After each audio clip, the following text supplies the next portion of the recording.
Diyos ng Digmaan Azura. Kabanata 226, Azura Palace.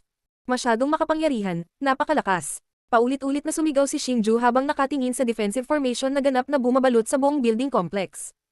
Ang kanyang nasasabik na boses ay nagpapalam sa lahat kung gaano kasabik si Xingju sa sandaling ito. Kitang-kita sa sarili ang pagsinta at pag-usad ng damdamin sa kanyang puso. Xingju, nasisiyahan ka na ba? Sa sandaling ito, ang Ying Huang, Elder Feng, at ang iba pa ay dumating sa tabi ni Xingju. Nasiyahan, sobrang kasya siya.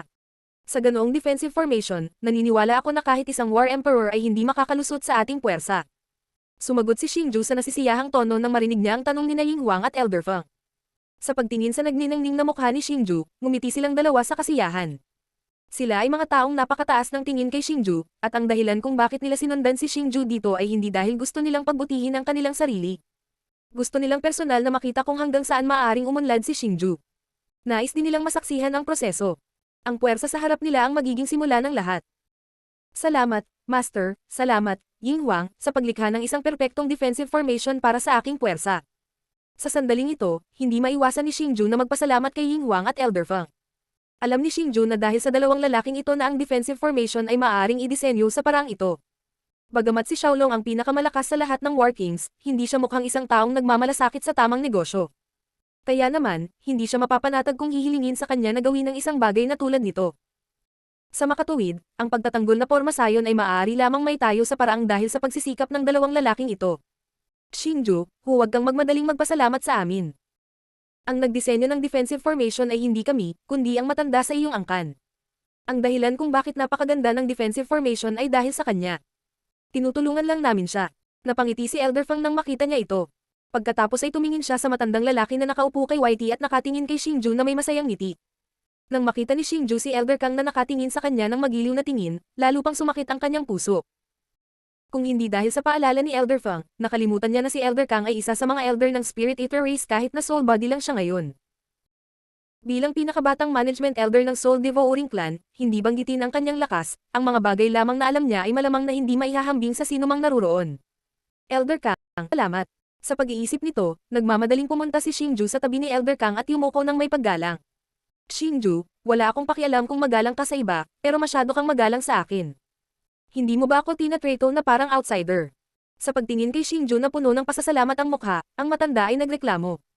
Gayunpaman, may isang masayang ngiti sa kanyang matanda na mukha. Elder Kang, huwag kang mag-alala. Ako, si Xingju, ay tiyak na tatapusin ang gawain ng pagbuhay sa ating angkan. Hindi napigilan ni Xingju na tumahimik pagkatapos marinig ang mga salita ni Elder Kang. Pagkaraan ng ilang sandali, nangako siya kay Elder Kang na may mukha na puno ng hindi matitinag na determinasyon. Naniniwala ako sa iyo. Naniniwala ako na tiyak na magiging pinakadakilang tao ka sa aming angkan, at hihijitan mo pa ang iyong ama. Sa pagtingin sa hindi kumikiling na tingin at kumpiyansa na mukha ni Xingju, ang mga mata ni Elder Kang ay hindi sinasadyang naging basa. Kahit na hindi pa niya nakilala ang ama ni Xingju, narinig niya si Xingju na nag-usap tungkol sa mga nagawa ng kanyang ama. Bilang isang elder ng Spirit Eater race, ipinagmamalaki ni Elder Kang ang ama ni Xingju. Gayunpaman, ang ama ni Xingju ay namatay na, kaya ang tanging pag-asa sa kanyang mga mata ay si Xingju. Higit pa rito, hindi kailanman binaygo siya ni Xingju. Elder Kang, ang lakas mo. Sa sandaling ito, biglang natuklasan ni Xingju na ang lakas ni Elder Kang ay talagang bumabalik mula sa isang mid-level na martial god patungo sa isang mababang antas na martial god. Nang maramdaman niya ang pagbabagong ito, lalong sumakit ang puso ni Xingju. Ang kapangyarihan ng isang kaluluwa ay unti-unting humihina sa paglipas ng panahon hanggang sa ito ay tuluyang mawala. Bukod dito, mas mababa ang antas ng lakas ng isang tao, magiging mas mabilis ang rate ng pagkabulok. Sa huli, ang isa ay ganap na mamamatay. Ngayong wala na ang ama ni Xingju, si Elder Kang at Xiao Chen ay masasabing huling kamag-anak ng kanyang angkan. Hindi ninais ni Xingju na maanod si Elder Kang sa paglipas ng panahon at mamatay sa harap niya. Xingju, huwag kang mag-alala. Naniniwala ako na makakatagal ang matandang ito hanggang sa araw na buhayin mo ang aming angkan. Nagmamadaling umaliw si Elder Kang. Ito ay dahil ayaw ni Elder Kang na maging pasanin ni Xingju. Sa sandaling iyon, naputol ang pag-aalinlangan ni Xiao Chen. Guro, posible talaga para kay Kang Lao na mabawi ang kanyang tunay na katawan. Xiao Chen. Ngunit pagkatapos marinig ang mga salita ni Xiao Chen, itinoon ni Elder Kang ang kanyang mabangis na tingin kay Xiao Chen, na nagpapahiwatig na tumahimik siya. Mabangis na tingin ni Elder Kang, dahan-daang ibinaba ni Xiao Chen ang kanyang ulo at hindi na naglakas loob na magsalita pa. Noon, si Elder Kang ay isa sa mga elder sa pamamahala ng Soul Eater Clan, habang si Xiao Chen ay isa lamang sa pinakamababang antas na tagapaglingkod. Kung hindi siya tumakas kasama ang mga Young Masters noon, hindi maaalala ni Elder Kang ang isang hamak na lingkod tulad ni Xiao Chen. Bilang isang lingkod na nilikha ng Soul Eater Clan, si Xiao Chen ay may likas na takot sa Soul Eater Clan. Kaya, nang sumigaw si Elder Kang na huminto siya, si Xiao Chen ay agad na natakot. Xiao Chen, anong paraan ang mayroon ka? Sabihin mo sa akin. Sa sandaling ito, tinanong ni Xingju si Xiao Chen. Naririnig niya na tila may paraan upang maibalik ang tunay na anyo ni Elder Kang, ngunit dahil sa ilang kadahilanan, ayaw ni Elder Kang na malaman ito ni Xingju. Guro, pag-isipan mo ito. Ang Soul Eater Clan ay talagang magagamit ang kapangyarihan ng kaluluwa para gawin akong isang pisikal na katawan. Natural, maaari ring ibalik ni Elder Kang ang kanyang tunay na anyo. Basta't mahanap natin ang sikretong aklat na Soul Puppet, matutulungan natin si Elder Kang na mabawi ang kanyang tunay na anyo. Napakagatlabi si Xiao Chen nang marinig ang tanong ni Xingju. Pagkatapos, ibinaba niya ang kanyang ulo at bumulwak ng enerhiya, nasabi niya ang gusto niyang sabihin sa isang mabilis na lakas. Soul Puppet. Elder Kang, matutulungan ka ba nitong maibalik ang iyong tunay na anyo? Sabihin mo sa akin. Pagkatapos marinig ang mga salita ni Xiao Chen, tuwang-tuwa si Xingju at agad na tinanong si Elder Kang. Case. Si Xingju, ang lihim na aklat na Soul Puppet, ay talagang nagtatala ng paraan upang gawing patay ang isang kaluluwa, pati na rin ang paraan upang maibalik ang isang kaluluwa sa tunay nitong anyo. Ngunit ang lihim na aklat na Soul Puppet ay nawala nang ang aking angkan ay nalipol. Walang magawa si Elder Kang nang marinig ang tanong ni Xingju. Matapos marinig ang mga salita ni Elder Kang, hindi maiwasan ni Xingju na mabaygo. Guro, ang lihim na aklat na Soul Puppet ay nakatago pa rin sa lihim na silid ng kaluluwa. Matapos marinig ang mga salita ni Elder Kang, naging hindi sigurado ang ekspresyon ni Xiao Chen dahil alam niyang sinusubukan ni Elder Kang na linlanggan si Xingju, ngunit ayaw niyang itago ito kay Xingju dahil alam niya kung gaano kagustang tulungan ni Xingju si Elder Kang. Bastos. Matapos marinig ang mga salita ni Xiao Chen, mas nagalit si Elder Kang. Itinaas niya ang kanyang kamay at sinampal ang kaakit-akit na mukha ni Xiao Chen. Sa kasalukuyang lakas ni Xiao Chen ay kapantay ng kay Elder Kang, o mas malakas pa. Gayunpaman, sa harap ng mabangis na palad, si Xiao Chen ay hindi gumawa ng anumang mga hakbang sa pagtatanggol. Sa halip, ipinikit niya ang kanyang mga mata at handa nang tanggapin ang parusa ni Elder Kang. Sampal. Tumama ang palad ni Elder Kang sa kaakit-akit na mukha ni Xiao Chen, isang palad ang biglang inabot at ikinulong ang pulso ni Elder Kang. Ang taong gumawa nito ay, syempre, si Xingju. Elder Kang, dahil may paraan para maibalik ang tunay mong anyo, bakit mo ito itinago sa akin? Dapat alam mo na ikaw lang ang kamag-anak ng aking angkan. Alam mo ba kung gaano kakahalaga sa akin? Pagkatapos napigilan si Elder Kang, tumingin si Xingju kay Elder Kang nang may pagmamakaawa. Xingju, masyadong mahirap ang gawaing dinadala mo. Paano kung nanambalik ang lakas ng dati kong mga buto? Kapag nalaman ng sinuman sa Toireng Heaven Domain na buhay pa ako, tiyak na magdadala sila sa iyo ng isang nakakatakot na sakuna. Walang magawa si Elder Kang. Elder Kang, nakikiusap ako sa iyo. Sabihin mo sa akin kung nasaan ang Secret Soul Chamber, at tiyak na tutulungan kitang makuha ang lihim na manual ng Soul Puppet. Gayunpaman, hindi nakinig si Xingju sa mga salita ni Elder Kang. Gusto lang niyang malaman ang paraan para maibalik ang tunay na anyo ni Elder Kang. Hindi naman sa ayaw kong sabihin sa'yo, pero hindi pa ngayon ang oras. Sa pagtingin sa nag-aalalang tingin ni Xingju, alam ni Elder Kang na kung hindi niya sasabihin kay Xingju, walang paraan na siya ay makikipagkompromiso. Kailan ang oras? Tanong ni Xingju. Paano ito? Sasabihin ko sa iyo kapag narating mo na ang advanced working na kaharian. Sabi ni Elder Kang kay Xingju pagkatapos ng maikling sandali ng katahimikan. Mabuti, ito ay isang deal. Nagmamadaling sabi ni Xingju nang makitang nakipagkompromiso ang matanda. Ma'am, hindi na ako babalik sa sinabi ko. Isang walang magawang ngiti ang lumitaw sa mukha ni Elder Kang nang makita niya kung gaano kaseryoso si Xingju. Nang makita ito, hindi napigilan ni Xiao Chen nang umiti ng napakatalino. Kahit na minsan ay mahigpit si Elder Kang kay Xiao Chen, pagkatapos ng mahabang oras na magkasama, alam ni Xiao Chen na labis na nagmamalasakit si Elder Kang sa kanya, at labis din siyang nagmamalasakit sa dating elder na ito. Buzz. Sa sandaling ito, nagkadikit ang defensive formation na bumabalot sa Yufeng Pavilion. Kasunod nito, isang pulang figure ang bumaril mula sa mga gusali at lumipad patungo sa Xingju. Si Xiaolong iyon. Haha, paano na, kumusta ang defensive formation? Pagkarating sa tabi ni Xingju, nagsimulang magtanong si Xiaolong. Parang nagambag ito sa defensive formation. Napakahusay. Nang makita ito, binigyan ni Xingju ng thumbs up si Xiaolong. Tungkol naman kay Xiaolong, tumawa siya. Kuya Xingju, ngayong tapos na ang lahat, isa na lang ang kulang. Sa sandaling ito, lumipad si Li Xiaohan, Old Feng, at ang iba pa patungo kay Xingju. Dati, kapag nakita nila sina Xingju at Elder Kang na nag-uusap tungkol sa kanilang mga angkan, hindi sila lumapit sa kanila. Sa kabaligtaran, sinasadya nila ang kanilang distansya. Ngayong lumitaw na si Xiaolong, hindi nila maiwasang maglakad. May kulang ka pang pangalan di ba? Sabi ni Xingju na may mahinang ngiti. Tama, hindi pa namin binibigyan ng pangalan. Brat, Napag-isipan mo na ba o hindi? Sigaw ulit ni Xiaolong. Case. Nakakasakit talaga ng ulo ang mag-isip ng pangalan. Pero, may naisip na ako. Sa pagtingin sa nag-aalalang ekspresyon ni Xiaolong, si Xingju ay nagpanggap na suspense at ngumiti. Anong pangalan? Bilisan mo sabihin mo, udyok ni Xiaolong. Napatingin din ang lahat kay Xingju na may pagkamausisa. Ang Heavenly Peak Mountain Range ay ginawang ganitong estado ng Azura Divine Metal. Ang defensive formation ng aking paksayon ay hiniram ang kapangyarihan ng Azura. Mula ngayon, ang Heavenly Peak Mountain Range ay tatawaging Azura Mountain Range, at ang aking pangkat ay tatawagan ang Azura Palace.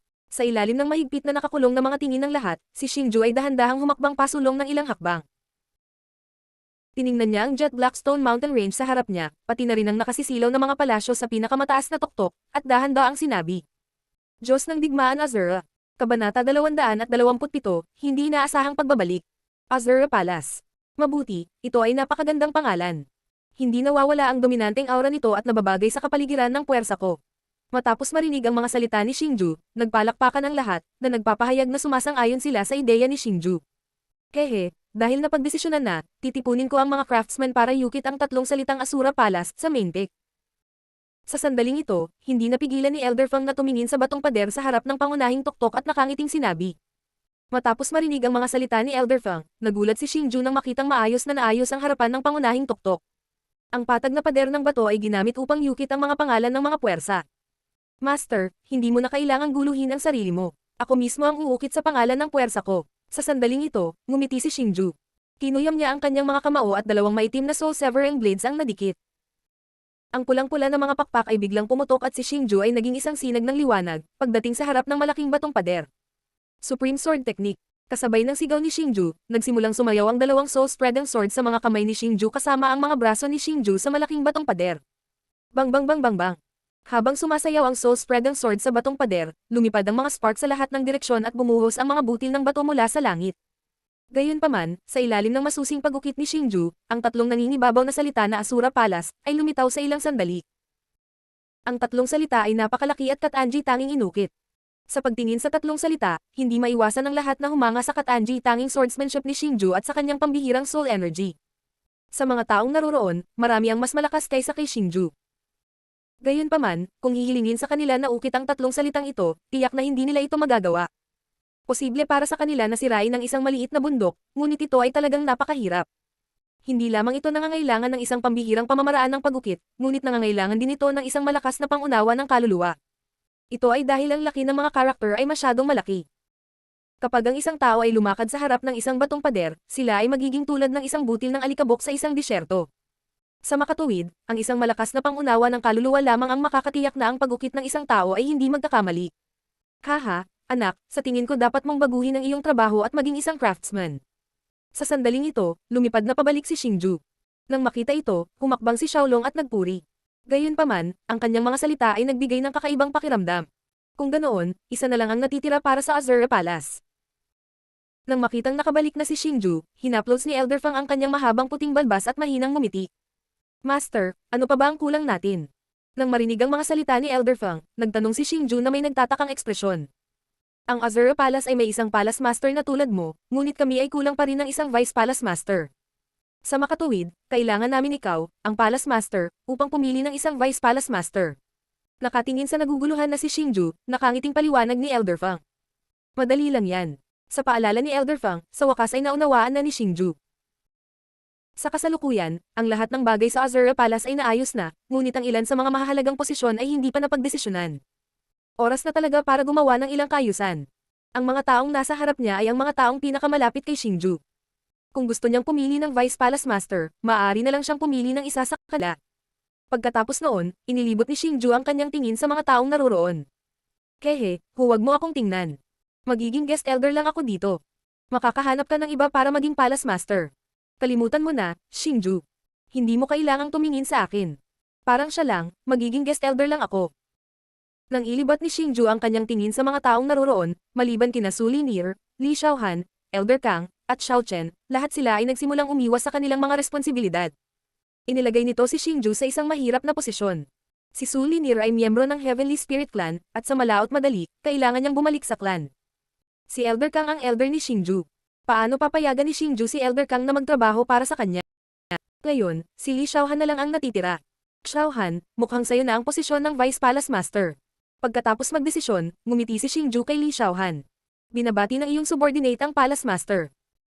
Matapos marinig ang mga salita ni Xingju, matamis na ngumiti si Li Xiaohan. Pagkatapos, pinagtawanan niya si Xingju at yumuko ng malalim. Hindi napigilan ng mga tao sa paligid ang tumawa. Case, mayroon lang akong isang Palace Master at isang Vice Palace Master sa napakalaking Azure Palace na ito. Nakakaawa. Sa sandaling ito, tumingin si Xingju ng malungkot na tingin at bamaantong hininga. You stinkang brat, hindi ba tayo tao? Huwag kang mag-alala. Bagamat kami ay mga panauhing elder lamang, tiyak na tutulungan ka naming pangalagaan ang Azure Palace ng buong puso. At least, hindi ka namin pababayaan kapag hindi sapat ang mga pakpak mo. Nang makita ito, nagmamadaling sinabi ni Elder Fang na di. Sa sandaling ito, tumanggo ang mga tao, sumasang-ayon sa mga salita ni Elder Fang. Kay, alam kong hindi niyo ako pababayaan. Matapos marinig ang mga salita ni Elder Feng, ngumiti si Xingju. Sa totoo lang, nagbibiro lang siya. Alam niyang walang sino man sa mga taong naroroon ang gustong manatili sa isang lugar. Halimbawa, ginugol ni Elder Feng ang halos lahat ng kanyang oras sa paglalakbay sa labas, si Ying Huang ay isang hindi kaakibat na magsasaka, at kahit na si Uncle Pan ay may koilang Dragon Union, hindi niya talaga ito inalagaan pagkatapos niyang itatag ito.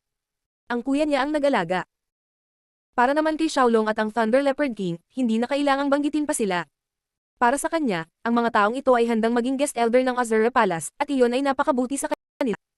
Mula sa simula hanggang sa wakas, naantig si Xingqing sa kabaitan ng mga taong ito. Pagkatapos nito, bumalik ang mga tao sa Azure Palace at nagsimulang talakayin ang tungkol sa pagdiriwang na piging nagaganapin makalipas ang kalahating buwan. Pinaplano ni Xingchen na kunin ang lahat ng nakapaligid na puwersa sa kanyang tabi sa panahon ng pagdiriwang na piging, kaya kailangang pag-isipan ng mahaba ang bagay na ito. Lumipas ang kalahating buwan sa isang kisap mata. Isang buwan na ang nakalipas, noong ang Azure Palace ay kakatatag pa lang, nagsimulang mag-recruit ng mga miyembro si Elder Fang. Sa panahong ito, nakapag-recruit na siya ng ilang daang miyembro. Gayunpaman, kahit na ang pinakamahina sa kanila ay nasa antas ni Wu Zun, at ang ilan sa kanila ay umabot pa sa antas ng Martial God. Sa makatuwid, kung sila ay lalaban, sila ay magiging mas malakas kaysa sa 10,000 mga disipulo sa Yufeng Pavilion. Gayunpaman, kahit na may ganoong resulta, hindi pa rin nasisiyahan sina Elder Fang at Xingju. Hindi tulad ng Eastern Continent, ang Towering Heaven Domain ay ang pinakamaunlad na lugar sa buong kontinente. Ito ay isang lugar kung saan ang mga henyo ay ipinanganak sa malaking bilang. Ang mga eksperto ay kasing dami ng mga buhok sa isang baka, gayunpaman, kakaunti lamang ang nagawa nilang recruit sa kabila ng kanilang kasalukuyang reputasyon. Gayunpaman, ang higit na ikinagalit ni Xingju ay ang sumunod na nangyari. Sa araw na ito, natapos na nina Xingju, Elder Feng, at ang iba pa ang pag-aayos ng lahat at handa nang tanggapin ang mga pinuno ng iba't ibang kapangyarihan. Gayunpaman, sa sandaling ito, bukod kay Xingju at sa iba pa, tanging ang mga pinuno ng 5 kapangyarihan ang naruroon sa Grand Hall. Sa pagtingin sa maraming bakanteng upuan sa bulwagan, labis na galit si Xingju. Sa sandaling ito, ang Law Enforcer, na nakaupo sa yulunan ng mesa, ay may madilim na ekspresyon sa kanyang mukha. Si Old Feng at ang iba ay pareho, dahil lahat sila ay nakakaramdam ng matinding galit, tulad ng Law Enforcer. Tungkol naman sa 5 pinuno, ibinaba nila ang kanilang mga ulo at walang sinabi. Dahil naninirahan sa Towering Heaven Domain sa loob ng maraming taon, matagal na nilang alam ang layunin ng pagdaraos ng piging na ito ni Xingju, na mag-recruit sa kanila. Pagkatapos ng ilang talakayan, napagkasunduan nila na ito ay isang magandang pagpipilian na isumite kay Xingju. Sa makatuwid, pinakilos nila ang kanilang mga mapagkukunang pinansyal upang tulungan si Xingju na itayo ang Azure Palace. Pero ngayon, silang 5 na lang ang naruroon sa piging na ito. Talagang isang sampal iyon sa mukha ni Xingju. Sa makatuwid, naiintindihan nila ang kasalukuyang kalagayan ni Xingju.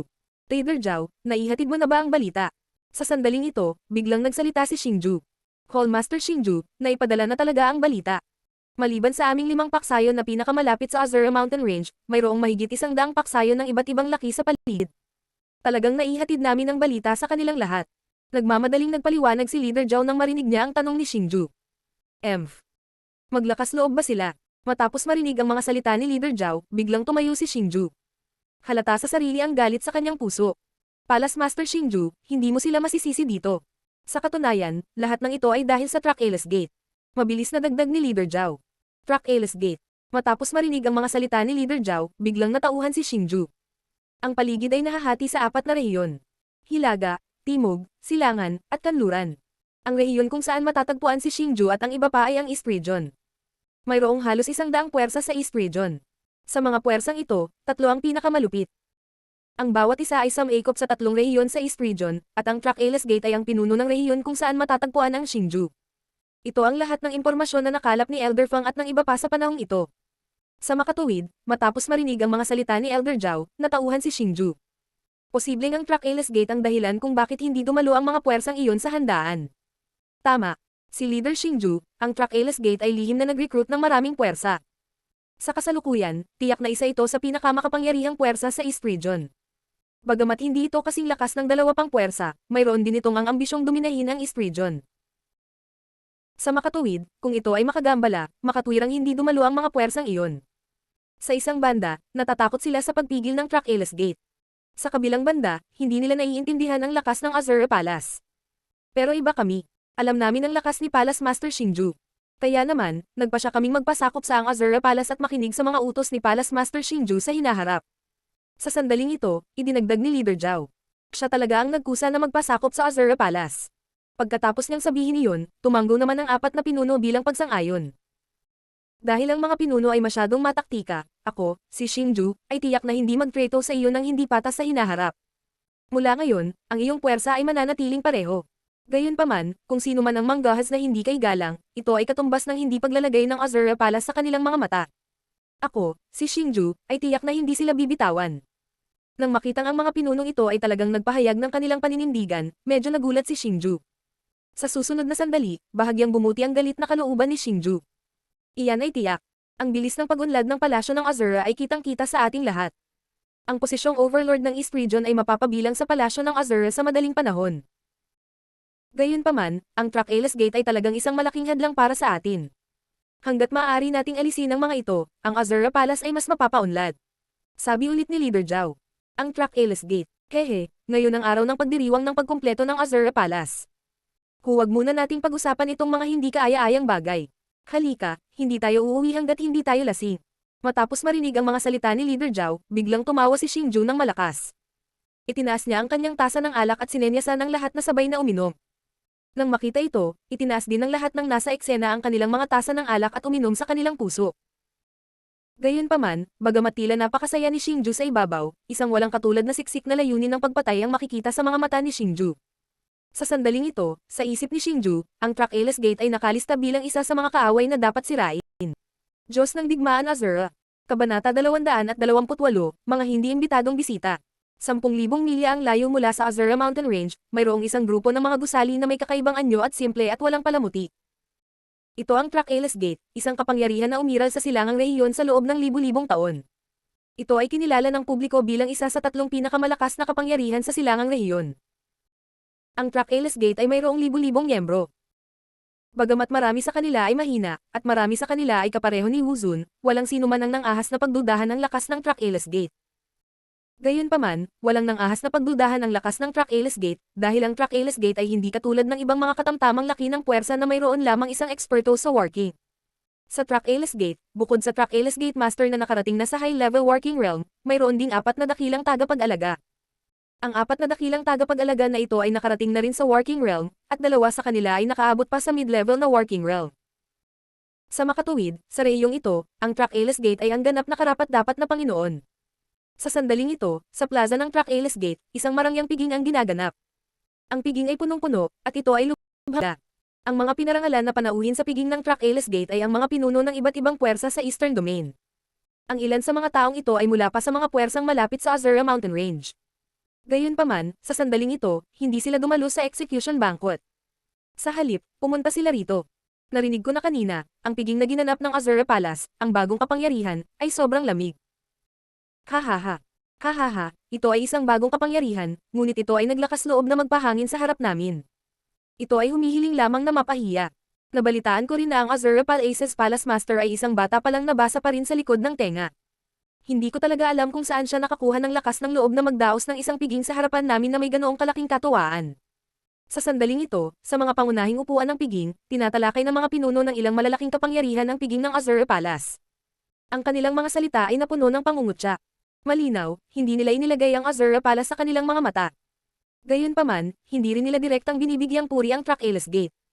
Case, huwag mong sabihin iyan. Dahil nagawang patayin ng Azura Palace ang pinuno ng Flame City at agawin ang Celestial Peak Mountain Range mula sa iba pang 5 malalaking kapangyarihan, na siyang kasalukuyang Azura Mountain Range, ipinapakita nito na ang kanilang lakas ay hindi dapat maliitin. Gayunpaman, ang 5 malalaking kapangyarihan ay talagang handang tumulong sa palasyo ng Azura sa pamamagitan ng pag-imbita sa atin. Bukod dito, malinaw na alam nila na sinusubukan tayo ng palasyo ng Azura na Aircrew, ngunit handa pa rin silang dumalo sa piging. Ito ay hindi direktang nagpapakita na ang mga 5 malalaking kapangyarihan ang kumilala sa lakas ng Azura Palace, at determinadong pumanig sa kanila. Sa sandaling ito, isang matandang lalaki na may ulo na puno ng dilaw na buhok at isang malalim na peklat sa kanyang noo ang humaplo sa kanyang dilaw na balbas at sinabing may mahinang ngiti. Bukod dito, ang matandang ito ay talagang nagtataglay ng lakas ng isang mid-level na war king. Siya ang sect master ng Yellow Wind Sect, isang medyo matunog na puwersa sa silangang rehiyon. Sa lugar na ito, siya rin ay isang kagalang-galang na figure. Cult Leader Huang, parang gusto mo talaga ang Azura Palace. Sa sandaling ito, si Gate Master Track Alis, na nakaupo sa pangunahing upuan, ay tumingin kay Cult Leader Huang na may singkit na mga mata. Gayunpaman, ang mga sulok ng kanyang bibig ay bahagyang nabaluktot pataas, na nagpapakita ng masamang aura na nagpabagabag sa iba. Sinasabi ko lang ang mga katotohanan. Sa parehong oras, umaasa ako na hindi mababawasan ng Gate Master Track Alis ang Azura Palace. Gayunpaman, ngumiti lang si Cult Leader Huang bilang tugon sa pananakot ni Gate Master Track Alis at mahinahong sumagot. Bang! Gayunpaman, sa sandaling lumabas ang mga salita ni Cult Leader Huang sa kanyang bibig, biglang tumayo si Gate Master Track Alis. Kasabay nito, ang lakas ng isang mataas na antas na War King ay sumabog mula sa kanya nang walang anumang pagpigil. Ang malupit na kapangyarihan ay agad na nabasag ang nakapalibot na mga mesa at upuan na bato, na naging alikabok. Sa sandaling ito, lahat ng naroroon ay may kaba na mga ekspresyon sa kanilang mga mukha. Si Gate Master Track Alis ay sikat sa kanyang kalupitan. Bagaman siya ay karaniwang masayahin at mukhang kalmado, alam ng lahat na siya ay isang tipikal na nakangiting tigre. Gayunpaman, alam ng lahat na siya ay isang tipikal na nakangiting tigre, at kailangan nilang maging lubhang maingat kapag nakikipag-ugnayan sa kanya. Kung ang isang salita ay tumama sa kanyang bawal, tiyak na isang malaking kapahamakan ang darating sa kanila. Maliwanag, ang cult leader na si Huang ay hinawakan ang bawal ng Gate Master Track Alis ngayon. Gayunpaman, hindi katulad ng iba, ang cult leader na si Huang ay walang kahit kititing na bakas ng takot sa kanyang mukha nang tumingin siya sa galit na Gate Master Track Alis. Pinanatili niya pa rin ang kalmadong ngiti sa kanyang mukha. Bagamat ang Yellow Wind Sect ay palaging mababa ang profile, hindi na kailangang pagdudahan ang lakas nito. Kung ang lakas ng isang War King ay hindi kasama, ang lakas ng Yellow Wind Sect ay higit pa kaysa sa Track Alis Gate. At ito ay tiyak na dahil dito. Ang Yellow Wind Sect ay matagal nang naging tinak sa laman ng Track Alis Gate, at hindi na sila makapaghintay na maalis ito sa lalong madaling panahon. Gayunpaman, ang mga disipulo ng Yellow Wind Sect ay sobrang tapat kay Cult Leader Huang. Kung may mangyari kay Cult Leader Huang, hindi na sila makakapagpatuloy ng buhay. Higit pa rito, ang pinuno ng cult na si Huang ay nagkaroon ng magandang relasyon sa iba. Marami sa mga pinuno ng mga kapangyarihan sa rehiyong ito ay may napakagandang relasyon sa may-ari ng Yellow Wind Sect. Palagi nilang pinananatili ang nagkakaisang prente. Ang dahilan kung bakit hindi nagawang pag-isahin ng Track Alis Gate ang rehiyong ito sa loob ng mahabang panahon ay dahil din sa Yellow Wind Sect. Nais ni Gate Master Track Alis na kumuha ng panganib na lubos na bawasan ang kabuuang lakas ng rehiyong ito upang paksay ng Yellow Wind Sect upang mapag-isa ang rehiyong ito. Gayunpaman, mahigpit siyang napigilan ng mga protector. Ang dahilan nito ay dahil, sa Eastern Region, maliban sa Track Alis Gate, mayroong dalawang iba pang kapangyarihan na pinag-isa na ang kalahati ng Eastern Region, ang Soaring Tiger Hall at ang Sunset Cloud Valley. Sa mga tuntunin ng tunay na lakas, ang Soaring Tiger Hall at ang Sunset Cloud Valley ay parehong nasa itaas ng Track Alis Gate. Higit pa rito, kapwa nila pinagnanasan ang rehiyong ito. Kung hindi dahil sa katotohanan kailangan nilang isaalang-alang ang kabuuang lakas ng rehiyong ito, pati na rin ang sagabal mula sa kabilang panig, nauna na nila ang kanilang mga kamay sa rehiyong ito. Ang dahilan nito ay dahil ang layunin ng dalawang kapangyarihang iyon ay hindi lamang maging pinuno ng isang rehiyon. Sa halip, gusto nilang dominahin ang buong Eastern Region. Kaya, gaano man kagalit ang Track Alis Gate sa Yellow Wind Sect, hindi sila nang ahas na gumawa ng anumang labis na aksyon. Maaari lamang nilang akitin ang mga ito ng mga benepisyo, at hindi nang ahas na salakayin sila sa pamamagitan ng puwersa. Cult Leader Huang, mukhang balak mong sumali sa Azura Palace. Kung hindi dahil sa hindi nagpadala sa iyo ng imbitasyon ang Azura Palace, matagal ka nang sumali sa Azura Palace, at hindi umupo ka dito sa tabi ko, tama ba? Ang mga mata ni Gate Master Track Alis ay parang mga sulo. Ang matalim na hangarin sa pagpatay ay natipon na sa kanyang katawan. Sa sandaling iyon, naramdaman ng lahat na talagang galit na galit si Gate Master Track Alis. Ang ilan sa mga tao na may mabuting pakikipag-ugnayan sa cult leader na si Huang ay walang tigil na sumusulyap sa kanya, na nagpapahiwatig na siya ay magkompromiso. Gate Master Track Alis, pumunta ako ngayon dito para bigyan ka ng mukha. Gayunpaman, sana ay makapagsalita ka ng may paggalang. Ang aking Yellow Wind Sect ay hindi nabibilang sa anumang kapangyarihan, at hindi rin tayo kailangang kontrolin ng anumang kapangyarihan. Hindi pa banggitin ang katotohanan na hindi ko kailanman naisip na sumali sa anumang kapangyarihan, kahit na gawin ko, hindi ito nakasalalay sa iyo. Para kontrolin ako. Gayunpaman, sa pagtataka ng mga tao, hindi lamang si Cult Leader Huang ay hindi natakot kahit kaunti, talagang kumakanta siya ng ibang tune mula sa Gate Master Track Alice. Mabuti. Yellow Wind Sect. Sa lahat ng mga taon na ito, sinubukan ko ang lahat para hikayatin kang sumanib sa iba pang mga kapangyarihan at magtulungan para sa kapakanan ng hegemonya. Gayunpaman, palagi mo akong binabaliwala, gamit ang dahilan na wala kang intensyon na lumaban para sa kapangyarihan bilang isang dahilan. At dito ko naisip na ikaw ay isang taong malayo sa makamundong hangarin, ayaw makipaglaban para sa katanyagan at kayamanan. Ngayon, naiintindihan ko sa wakas na hindi ka malayo sa mga makamundong gawain. Iniisip mo lang na hindi sapat ang lakas ng Track Alice Sect ko. At ngayon, natutokso ka sa pagdating ng Azure Palace. Ngayon, ipapaalam ko sa iyo kung sino ang boss sa rehiyong ito, at ang mga kahihinatnan ng mga hindi sumusunod sa akin. Sa wakas, matapos marinig ang mga salita ni Cult Leader Huang, hindi na napigilan ni Gate Master Track Alice ang galit sa kanyang puso, at tuluyang sumabog. Matalas ang kanyang mga salita na tila anumang oras ay aatake siya. Gate Master Track Alice, huminahon ka. Walang intensyon si Cult Leader Huang na sumali sa Azure Palace, at ang katotohanang nandito siya ay nagpapakita na mataas ang tingin niya sa Track Alice Sect. Bilang tugon, ang mga pinuno ng mga kapangyarihan na may matalik na relasyon sa Yellow Wind Sect ay nagmamadaling pumunta sa panig ni Cult Leader Huang at nagsimulang magsalita para sa kanya. Bagamat lahat sila ay natatakot sa lakas ng Track Alice Sect, hindi nila babaliwalay ng kanilang dating pagkakaibigan at hahayaan ng Gate Master Track Alice na salakayin ang cult leader na si Huang. May balak ba kayong lahat na makipagkamay laban sa akin? Nakatingin sa mga leader na nakatayo sa tabi ng cult leader na si Huang, sumigaw ng malakas ang Gate Master Track Alice. Gayunpaman, malinaw na nag-aalangan siya. Kailangan pa niyang gumawa ng desisyon. Kung talagang hahawakan niya ang Yellow Wind Sect, nangangahulugan ito na ang kabuuang lakas ng rehiyong ito ay lubos na mababawasan. Sa oras na iyon, kahit napag-isahin niya ang rehiyong ito ay sa loob lamang ng maikling panahon. Napakaposible na siya ay matarget ng Soaring Tiger Sect at ng Sunset Cloud Valley. Sa oras na iyon, ang sitwasyon ay magiging mas disadvantageous sa kanya. Anong buhay na eksena? Mukhang dumating ako sa tamang oras. Sa sandaling iyon, isang paputok na sigaw ang biglang umalangaw mula sa langit ng walang anumang babala. Ang boses na iyon ay parang bolt from the blue. Matapos nitong lunurin ng tuluyan ang mga bulong ng karamihan, umalangaw pa rin ito sa langit. Nang umalangaw ang boses na ito, nagulat ang lahat ng naroroon. Pagkatapos, sabay nilang ibinaling ang kanilang mga tingin sa paligid. Sino ta? Nang umalangaw ang kanyang boses, umungal din ang Track Alice Gate Master. Naramdaman niya na ang mayari ng boses na iyon kanina ay talagang isang working expert. At saka, lahat ng mga taong inimbitahan niya ay nandoon. Dahil dito, malamang na walang magandang intensyon ang mga hindi inanyayahang bisita na biglang lumitaw. Buzz. Sa sandaling iyon, ang espasyo sa dulo ng handaan ay biglang kumandat. Pagkatapos, sa ilalim ng nagtataka at komplikadong mga tingin ng karamihan, 4 na figure ang dahan-daang lumabas. Kabilang sa kanilang 4 ang isang lalaking nasa katanghaliang gulang na nakasuot ng napakarilag na baluti. Ang nasa katanghaliang gulang na lalaking ito ay nakatayo habang nasa likod ang kanyang mga kamay, at nagbigay ng hindi maarok na pakiramdam. Samantalang sa dalawa pa, ang lahat ng naroroon ay lalong namangha. Sila ay talagang dalawang mahusay na binuo na magical beast. Bagamat hindi nila matukoy kung anong uri ng mga magical beast sila, alam nila na ang magical beasts na maaaring mag-transform sa isang kalahating tao na kalahating hayop na anyo ay hindi bababa sa antas ng working. Gayunpaman, ang higit na ikinagulat ng lahat ay ang pinuno ng 4 ay talagang isang maislan at gwapong binata. Nakasuot siya ng itim na damit na lumilipad ng walang hangin. Ang tila ordinaryong robe na iyon ay natatakpan ng isang layer ng black energy armor.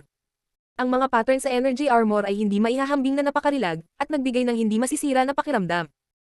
Gayunpaman, ang pinaka-nakakabagabag ay hindi lamang dumating ang hitsura ng 4 na taong ito nang walang anumang babala, nagawa pa nilang itago sa mga mata ng lahat. Higit pa rito, kahit na lumitaw, hindi nila makita ang kanilang lakas. Ang pinaka-nakakatakot na bagay ay hindi isang dalubhasa na nauunawaan ang kanilang lakas, ngunit isang dalubhasa na hindi makita ang kanilang tunay na lakas. Sino kayong mga tao? Sa pagtingin sa 4 na tao sa harap niya, bahagyang kumunot ang kilay ni Gate Master Track Alice.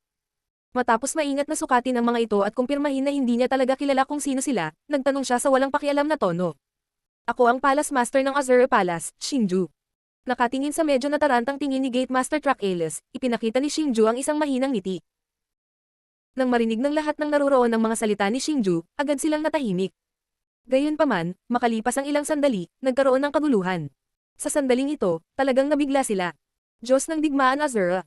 Kabanata 229, wasakin ang iyong hindi nakikitang pinto. Ano? Azura Palace. Palace Master. Xingju. Sa sandaling bumagsak ang mga salita ni Xingju, ang mga tao ay nagkagulo. Sa sandaling ito, nagulat ang lahat sa pagkakakilanlan ni Xingju. Azura Palace, anong klaseng lugar iyon? Alam ng lahat na ito ay isang puwersa na kakabangon pa lamang at naghahanda upang pag-isahin ang rehiyong ito. Kahit na ang ilan sa kanila ay tumatawa pa rin sa lakas ng Azura Palace, bilang pinuno ng isang puwersa, wala sa kanila ang mga hanggal. Gusto lang nilang salakayin ang Azura Palace para mambola ang Trakeles Gate. Sa katunayan, sa kanilang mga puso, alam na alam nila ang lakas ng Azura Palace. Ang ilang puwersa sa paligid ng Azura Mountain Range ay hindi ordinaryong puwersa. Ang katotohanan na handa silang sumuko sa Azura Palace ay sapat na upang patunayan ang lakas ng Azura Palace. Kung tungkol sa mga puwersang inimbitahan ngunit hindi dumalo sa piging, natural na dahil sa pressure mula sa Trakeles Gate. Bagamat nahulaan nila na ang Azura Palace ay maaaring napakalakas, hindi pa nila ito nakita ng sarili nilang mga mata. Gayunpaman, alam na alam nila ang lakas ng Trakeles Gate. Sa makatuwid, pinili nila ang Trakeles Gate para sa multiple choice na tanong na ito. Ngunit ang hindi nila inaasahan ay ang Palace Master ng Azura Palace, si Xingju, ay talagang naglakas loob na pumunta dito sa sikat ng araw. Isa lang itong provocation sa Trakeles Gate. Kasabay nito, nakaramdam sila ng matinding takot. Natatakot sila na kung ang Azura Palace ay mas malakas kaysa sa Trakeles Gate, ang mga kahihinatnan ay hindi maiisip. Matapos malaman ang pagkakakilanlan ni Xingju, ang pinakanagulat ay ang Sect Master ng Trakeles Gate. Sa sandaling ito, nabigla na siya sa lakas ni Xingju at ng tatlo pa. At nang malaman niyang si Xingju ang Palace Master ng Azura Palace, lalo siyang kinabahan. Kaya, ito ay ang Azura Palace's Palace Master. Maaari ko bang malaman kung ano ang nagdala sa iyo dito? Kahit na siya ay kinakabahan, bilang pinuno ng Trakeles Gate, natural na hindi niya ipapakita ang kanyang panloob na pag-iisip sa mga salita. Kaya naman tanong pa rin niya na may kalmadong ngiti sa labi. Sa sandaling ito, muli niyang ipinakita ang kanyang kakayahang magkaila bilang isang nakangiting tigre. Paksane, ang iyong Trakeles Gate. Gayunpaman, bilang tugon sa magalang na ugali ng Trakeles Sect Master, mahinang ngumiti si Xingju. Puno ng panunuya ang kanyang ngiti. Ang mga salita ni Xingju ay nagulat sa Trakeles Sect Master at sa lahat ng naroroon. Bagamat sinabi ni Xingju ang mga salitang iyon na may ngiti sa kanyang mukha, malinaw na nararamdaman ng lahat ang nakamamatay na layunin sa kanyang ngiti. Kaya naman, alam nila na tiyak na hindi nagbibiro si Xingju. Swoosh swoosh swoosh. Sa sandaling ito, 4 na figure ang biglang bumaril mula sa gilid ni Sect Master Trakeles. Ang 4 na figure ay gumalaw ng ilang beses na mas mabilis kaysa sa mga kidlat. Ang war chi na kanilang pinalamutian sa kanilang mga kamay ay nagbunga ng maladragon na dagandong at sipol sa alitan sa hangin. Pumutok ito kay Xingju. Gayunpaman, sa harap ng 4 na figurang sumugod at ang malalakas na pag-atake sa kanilang mga kamay, hindi niya maiwasang makaramdam ng lamig sa kanyang gulugod. Hindi nagbago ang ekspresyon ni Xingju habang nakatayo siya sa likod ng kanyang mga kamay. May mapanuksong ngiti sa kanyang mukha, at walang bakas ng takot sa kanyang mukha. Nililigawan si kamatayan. Sa pagtingin sa mapanuksong ngiti sa mukha ni Xingju, ang 4 na tagapagtanggol ng Trakeles Gate ay biglang pinalakas ang kanilang mga pag-atake at pinabilis ang kanilang paglipad. Talagang handa silang patayin si Xingju sa isang suntok. Bilang 4 na tagapagtanggol ng Trakeles Gate, ang kanilang trabaho ay protektahan ang Trakeles Gate. Bagamat hindi nila alam ang eksaktong lakas ni Xingju at ng iba pa, talagang nangahas si Xingju na hayagang magdeklara ng digmaan sa Trakeles Gate sa harap ng napakaraming pinuno. Hindi niya lang inilagay ang Trakeles Gate sa kanyang mata. Bilang mga tagapagtanggol ng Trakeles Gate, natural na hindi nila ito papayagang mangyari. Ngunit nang malapit na ang 4 na tagapagtanggol ng Trakeles Gate kay Xingju, ang Ying Huang na nakatayo sa likod ni Xingju ay dahan-dahang humakbang pasulong. Kasabay nito, kumalat ang isang walang kapantay na aura ng War Emperor. Ang aura ng isang eksperto sa War Emperor ay kumalat ng walang pag-aalinlangan. Ang ganitong uri ng malupit na aura ay hindi maliit na bagay. Sa Ying Huang bilang sentro, isang madilim na pulang vortex ng aura ang biglang kumalat, na lumubog sa buong Banquet Square sa isang iglap. Plop, plop, plop, plop. Ang 4 na tagapagtanggol ng Trakeles Gate, na pinakamalapit sa Ying Huang, ay nahulog sa magandang posture sa harap ni Xingju. Ang malakas na impact ay nagdulot sa kanilang 4 na dumausdes pasulong hanggang sa marating nila ang paanan ni Xingju. War Emperor. War Emperor.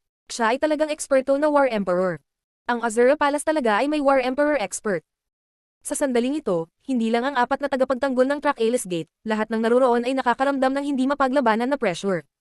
Ang ilan sa mga mahihinang tao ay nahimati pa, at ang mga eksperto lamang sa working ang halos hindi nakayanan ang pressure. Ganun pa man, patuloy na nanginginig ang kanilang mga katawan. Dahil sa sandaling ito, sila ay takot na takot, tunay na takot. Hindi nila naisip na ang Azura Palace ay talagang may eksperto sa War Emperor. Kahit sa buong Eastern Region, 2 lang ang War Emperors. Sa sandaling ito, labis na nanghihinayang ang mga tumanggap sa imbitasyon ng Azura Palace ngunit hindi samipot.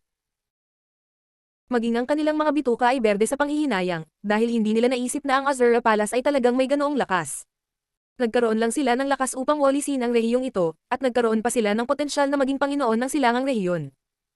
Gayunpaman, talagang sumuko sila sa napakalakas na puwersa at pinili ang Track-Ales Gate sa halip. Palace Master Xingju, ang Track-Ales Gate ay walang awayan sa Azura Palace. Bakit mo nasabi yan? Gayunpaman, sa sandaling ito, ang taong pinakakinatatakutan ay walang iba kundi ang Sect Chief ng Track-Ales Gate. Hindi niya akalain na magiging ganito kalakas ang Azura Palace. Sa sandaling ito, sa wakas ay naunawaan na niya kung bakit nagkaroon ng ganoong katapangan ng Azura Palace. Itinatag lamang nila ang kanilang puwersa sa layuning pag-isahin ng rehiyong ito. Sa sandaling ito, napuno siya ng panghihinayang. Nagsisi siya sa walang kwentang paghamon sa Azura Palace. Hindi na kailangang sabihin, ang Heroic Emperor lamang ang maaaring sirain ang buong Track-Ales Gate. Ito ang nakakatakot na aspeto ng isang War Emperor. Walang ibang dahilan, dahil ikaw ang pinakamalakas sa rehiyong ito. Kung nais mong sisihin ang isang tao, maaari mo lamang sisihin ang iyong sarili sa kawalan ng sapat na lakas, at pagkakaroon ng labis na ambisyon. Gayunpaman, bilang tugon sa tanong ng Track-Ales Gate Chief, sumagot si Xingju na may mahinang ngiti. Ang kanyang prangka na mga salita ay naging dahilan upang bumagsak ang kumpiyansa ng Track-Ales Gate Chief. Buzz.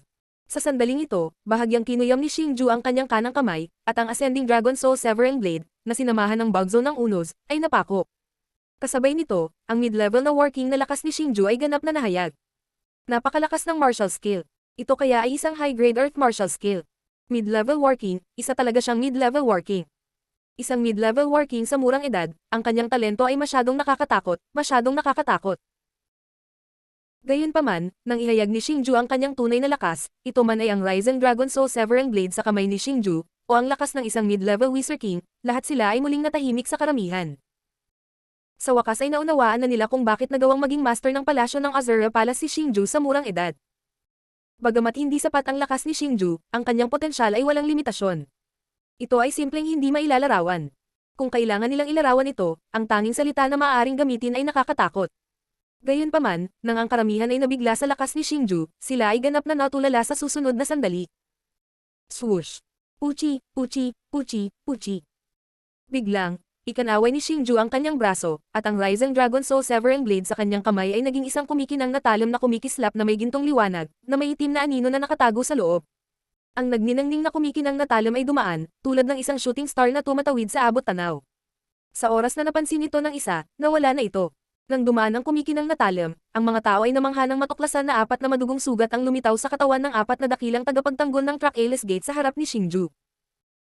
Ang higit na ikinagulat ng mga tao ay nang makita nila ang mga dagwang sugat, 4 na kakaibang apoy ang biglang nagliyab sa mga dagwang sugat ng 4 na dakilang tagapagtanggol. Ang nakakatakot na apoy ay kumalat sa napakabilis na agad na nag-aapoy maging ang iskarlate na dugo. Sa isang maikling sandali, ang 4 na dakilang tagapagtanggol ay ganap na binalot ng apoy. Nang mawala ang apoy, nawala rin ng walang bakas ang bangkay ng 4 na dakilang tagapagtanggol. Ni isang bakas ng aura ay hindi naiwan. Talagang pinatay ni Xingju ang 4 na dakilang tagapagtanggol ng Track-Ales Gate. 4 na War Kings ang talagang napatay ng ganoon lang. Ang mga pamamaraan ni Xingju ay talagang walang awa. Katulad noon, 2 mababang antas na War Kings at isang mid-level na War King ay ganap na nawala sa mundong ito sa ilalim ng isang slash mula kay Xingju. Mula dito, makikita na si Xingju ay hindi isang taong malambot ang puso. Sa sandaling ito, lahat ng naruroon ay nabigla. Laking gulat nila. Hindi nila akalain na sasalakayin talaga ni Xingju ang 4 na dakilang tagapagtanggol ng Track-Ales Gate. Higit pa rito, gumamit siya ng isang killing move sa simula pa lang, nang hindi nag-iiwan ng anumang pagkakataon para mabuhay sila. Ikaw. Ang Sect Master ng Track-Ales Gate ay nagngangalit ang kanyang mga ngipin sa galit. Bagamat hindi maabot ng Track-Ales Gate ang kasalukuyang estado nito nang walang suporta ng isang mataas na antas na War King, ang 4 na dakilang tagapagtanggol ay ang kanyang kaliwa at kanang braso. Gayunpaman, ang 4 na tagapagtanggol na ito ay ang kanyang kaliwa at kanang braso. Hindi lamang sila gumawa ng malalaking kontribusyon sa Track-Ales Gate, ngunit sila rin ang pundasyon ng lakas ng Track-Ales Gate. Ano? Bilang Sect Master ng Track-Ales Gate, kaya mo bang pigilan ang iyong galit kapag napatay ang iyong mga subordinate? Ang isang tulad mo ay karapat-dapat na maging pinuno ng isang puwersa. Sa pagtingin sa nanginginig at galit na Sect Master ng Track-Ales Gate, sinimulan siyang kutsain ni Xingju. Ang kanyang matatalas na salita ay naging dahilan upang ang mukha ng Sect Master ng Track-Ales Gate ay naging maputlang berde. Brat, ang Sect Master na ito ang maghihiwalay sa iyo. Sa wakas, sa ilalim ng panunukso ni Xingju, hindi na nakontrol ng sect master ng Track Ales Gate ang galit sa kanyang puso. Sa sandaling ito, siya ay ganap na napuno ng galit, at ang kanyang katwiran ay ganap na nalubog. Ang sect master ng Track Ales Gate ay ginawang mga kuko ang kanyang mga kamay, at ang mga hibla ng kakaibang enerhiya ay mabilis na namuo sa pagitan ng kanyang mga kamay. Ang enerhiya na ito ay transparent, ngunit ang mga ugat sa kanyang mga palad ay nakaumbok, at maging ang nakapaligid na hangin ay pabago-bago. Ramdam ni Xingju kung gaano nakakatakot ang enerhiyang ito. Swish swish swish swish.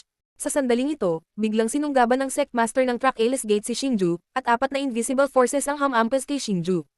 Bagamat hindi nakikita ang mga puwersang ito, tumpak na nakakandado si Xingju sa mga posisyon ng mga puwersang ito gamit ang kanyang sensitibong puwersa ng kaluluwa. Ngunit ang higit na ikinagulat ni Xingju ay ang mga puwersang ito ay napakalakas na sila talaga ay high-grade Earth Tier martial techniques. Walang bakas na claw. Ito ang pinakamalakas na martial technique ng Track Ales Gate, ang Track Ales Claw. Talagang nagtagumpay ang sect master ng Track Ales Gate sa paglinang ng martial technique na ito. Sa pagtingin sa pag-atake ng sect master ng Track Ales Gate at sa hindi nakikita ngunit nakakatakot na momentum, alam na ng ilan sa mga pinuno ng puwersa na pamilyar sa Track Ales Gate na ito ang pinakamalakas na martial technique ng Track Ales Gate. Sinasabi na ang Track Ales Claw ay nawala sa loob ng daan-daang taon, at walang sino man ang matagumpay na negalinang nito. Hindi nila inaasahan na ang sect master ng Track Ales Gate ay talagang nagtagumpay sa paglinang ng martial technique na ito. Buzz, buzz, buzz. Ngunit nang mabigla ang lahat na ang sect master ng Track Ales Gate ay matagumpay na nilinang ang Track Ales Claw na nawala sa daan-daang taon, isang nakakatalam na tunog ng hagong at isang nakakatakot na enerhiya na hindi kahit kititing na mas mahina kaysa sa Track Ales Claw. Biglang kumalat. Sa paglingon, lahat ay nagulat nang makitang sa sandaling ito, si Xingju ay may ngiti sa kanyang mukha, at ang kanyang kanang kamay ay nakataas. Sa tuktok ng kanyang kanang palad, isang kakaibang itim na disk ang umiikot sa napakabilis na bilis, at ang nakakatakot na enerhiya ay nagmula sa disk. Diyos ng Digmaan Azura. Kabanata 230, ang labanan sa pagitan ng Intermediate Rank War King at High Rank King. Samsara Compass. Buzz buzz buzz buzz buzz. Nang mapansin ng lahat ang Samsara Compass sa kamay ni Xingju, inihagis na ito ni Xingju. Nang ang Samsara Compass ay umalis sa kamay ni Xingju, ito ay mabilis na lumawak sa isang napakalaking compass na 12-dosenang talampakan ang laki. Habang ang Reincarnation Compass, na daan-daang talampakan ng haba, ay mabilis na umiikot, ito ay nagdulot ng nakakatakot na mga buhawi.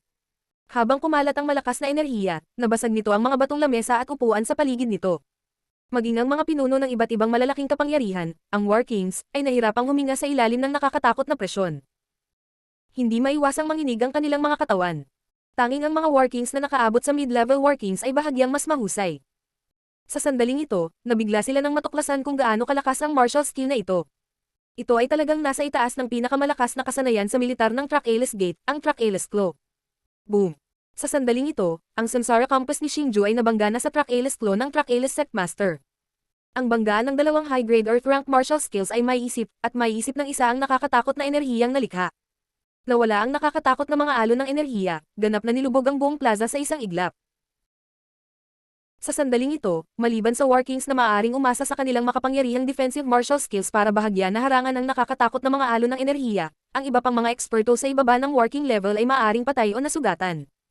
Buzz buzz buzz buzz. Gayunpaman, ang pinakanakakagulat ay sa sandaling ito, isang pamilyar na tunog ang muling umalangaw mula sa liwasang puno ng alikabok. Sa sandaling ito, nabigla ang lahat ng matuklasan na ang Samsara Compass ni Xingju ay hindi pa ganap na nawala. Sa sandaling ito, bumaril ito patungo sa Track Ales Sect Master kasama ang natitirang enerhiya nito. Sa pagtingin sa mabilis na papalapit na Samsara Compass, ang mukha ng Track Ales Sect Master ay namutla na parang papel. Hindi lang siya makapaniwala na ang pinakamalakas na kasanayan sa martial ng Track Ales Gate, ang Track Ales Claw, na isinagawa niya gamit ang kanyang high-grade working strength, ay hindi makayanan ang Samsara Compass ni Xingju. Kailangang malaman ng isa na ang Track Ales Claw ang pundasyon ng pagsikat ng Track Ales Gate sa katanyagan. Ang martial technique na ito ay napakahirap linangin, at kahit sa high-grade Earth martial techniques, ang Track Ales Claw ay isa sa pinakamalakas. Ngunit ngayon, ang kanyang Track Ales Claw, na maingat niyang nilinang, ay natalo ng Reincarnation Compass ni Xingju. Paano niya ito matatanggap? Higit pa rito, ang nagparamdam sa kanya na walang magawa ay si Xingju ay isa lamang mid-level na War King. Ang isang mid-level na War King ay maaaring ituring na malakas sa paningin ng iba, ngunit sa mata ng isang high-level na War King na tulad niya, ito ay wala. Ngayon, ipapaalam ko sa iyo kung gaano kalaki ang agwat sa pagitan ng isang high-grade War King at isang mid-grade War King. Nang malapit ng tamaan ng Reincarnation Compass ang Track Ales Gate Master, biglang umungal ang Track Ales Gate Master at binato ng suntok ang Reincarnation Compass. Isang nakakatakot na War Chi ang sumambulat mula sa kanyang kamao. Bang! Ang nakakatakot na War Chi ay bumangga sa Reincarnation Compass na nagdulot ng isa pang napakalakas na enerhiyang ripple.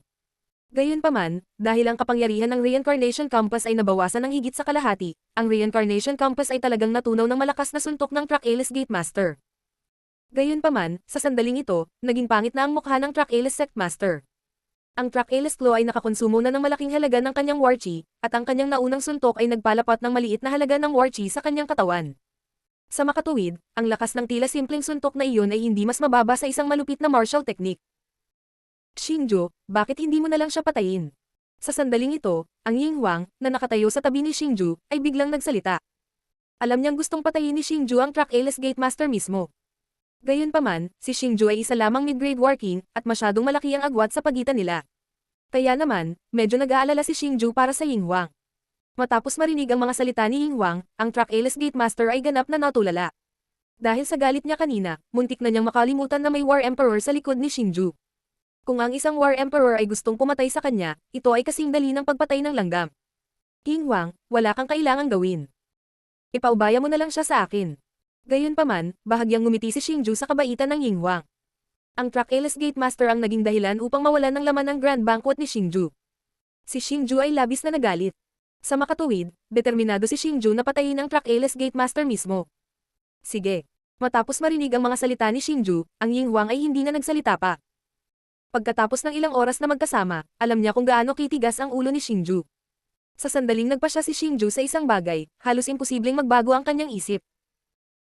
Sa makatuwid, ang Ying Huang ay walang pagpipilian kundi hayaan si Xingju na umatake, at kapag si Xingju ay hindi na makatagal, siya ay magbibigay ng kamay.